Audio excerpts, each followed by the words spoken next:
UPSC में चयनित मध्य प्रदेश के अभ्यर्थियों को सीएम डॉक्टर मोहन यादव ने सम्मानित किया। मुख्यमंत्री ने ई ज्ञान सेतु का भी लोकार्पण किया। इस दौरान उन्होंने कहा कि सरकारी स्कूल और सरकारी कॉलेज से बच्चे यूपीएससी में चयनित हुए कीचड़ से ही कमल खिलता है। सभी अभ्यर्थियों ने कई अटेम्प्ट के बाद सफलता हासिल की है। वहीं सीएम ने विक्रमादित्य को भगवान राम की तरह बताया है।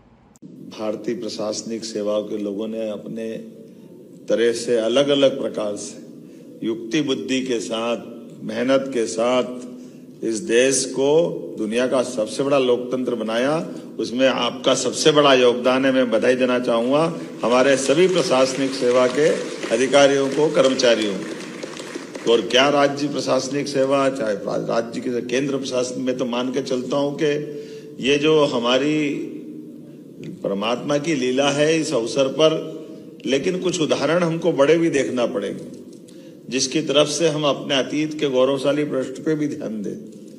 हमको मालूम है कि आज हमने 1 अटेम्प्ट, 2 अटेम्प्ट, 3, 4 में निकाल रहे हैं। आपको ये भी ध्यान में आएगा कि कौन सा ऐसा विद्यार्थी है जो फर्स्ट अटेम्प्ट में निकला, और फर्स्ट अटेम्प्ट में नहीं निकला।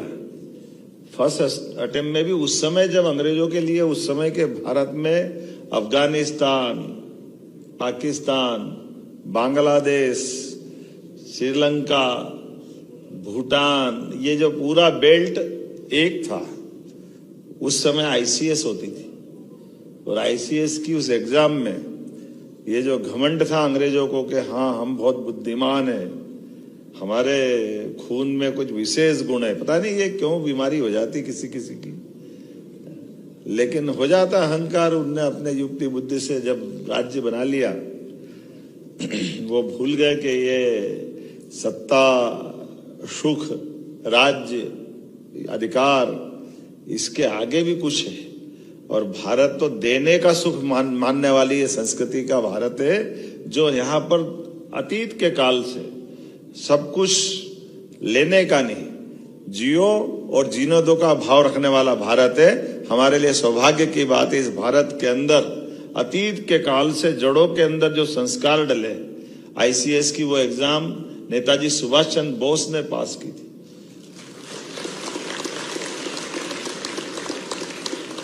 और 23 साल की उम्र में पास की, और केवल पास करने में विश्वास नहीं था, उस समय की वो प्रावीण्य सूची में भी आए। लेकिन ये आजादी के मतवालों का, भारतीय नौजवानों का उस समय की जो संकल्प शक्ति है, वो उत्कृष्ट उदाहरण था। उन्हें लात मार दी, बोले मुझे खाली केवल दिखाना था कि केवल तुम में अकल नहीं है, अकल हम में भी है। यह रिकॉर्ड उन्होंने बनाया। के काल में शकों ने पूरे, उस समय का भारत तो आर्यावर्त था, हिंदू कुश के आगे तक का भारत माना जाता था।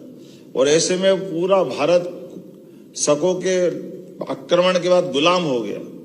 और उस गुलामी के दौर में भारत को मुक्त कराने का विक्रमादित्य ने 11 साल की उम्र से अभियान चलाया। 16 साल, 5 साल में पूरा देश मुक्त करा दिया। लेकिन मुक्त कराने के बाद उस काल के क्रम में घटनाक्रम ये भी घटा कि शकों की राजकुमारी से विक्रमादित्य का विवाह भी हो गया। अब विवाह होने से दाम्पत्य जीवन में विक्रमादित्य अपनी धर्मपत्नी के साथ जब पूरे इस भूभाग से शकों को हटा करके अपनी सत्ता को स्थापित करते हुए जब वो अपने दरबार में बैठते हैं, तो उस समय के उस भारत के 3 बड़े बड़े टुकड़े मान लें। एक में हमारा मालवा, उज्जैनी से शासन चलता था, एक मथुरा से उधर वाला पूरा हमारा पंजाब से लेकर आगे तक का हिस्सा था, एक अफगान के पास का पूरा हिस्सा था जो ईरान से लगा करके पूरे क्षेत्र में, तीनों जगह उस राजकुमारी के भाई शासन कर रहे थे। और उनको हरा करके सत्ता वापस विक्रमादित्य ने हस्तगत की। ऐसे में जब सत्ता हस्तगत की और बंदी बना करके जब उनके दरबार में लाया गया और ये कहा गया कि इनके लिए महाराज आप न्याय करिए। उनके साले थे तीनों, तो पत्नी आ गई दरबार में, उन्होंने कहा ये इनको माफ कर दो, इनको सजा ऐसी दे दो चाहे जेल में डाल दो, लेकिन इनकी जान बख्श दो। अब विक्रमादित्य तो न्याय के लिए जाने जाते हैं। विक्रमादित्य ने कहा कि मैं अपने देश के अंदर शासन के, सुशासन के लिए जाना जाता हूं, और मेरे भले ही ये साले हों, लेकिन देश के ऊपर आक्रमण करने वाले आक्रांता हैं। इसलिए आक्रांताओं का एक एक सांस का हिसाब भी देश रख रहा है। इनको कुछ समय भी जिंदा रहना, ये मैं देश के साथ न्याय नहीं करूंगा।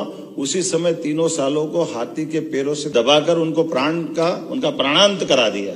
यह हमारा विक्रमादित्य का वो न्याय आज भी इस बात के लिए गौरवान्वित करता है कि शासन के सूत्र संभालने के बाद सत्ता की व्यवस्थाओं से जुड़े हुए लोगों को अपना किस प्रकार का चरित्र रखना चाहिए। इसलिए विक्रमादित्य को न्याय के लिए भी जाना जाता, दुनिया उसको जीते जी भगवान राम के समान मानती है। यह अतीत का गौरवशाली प्रश्न।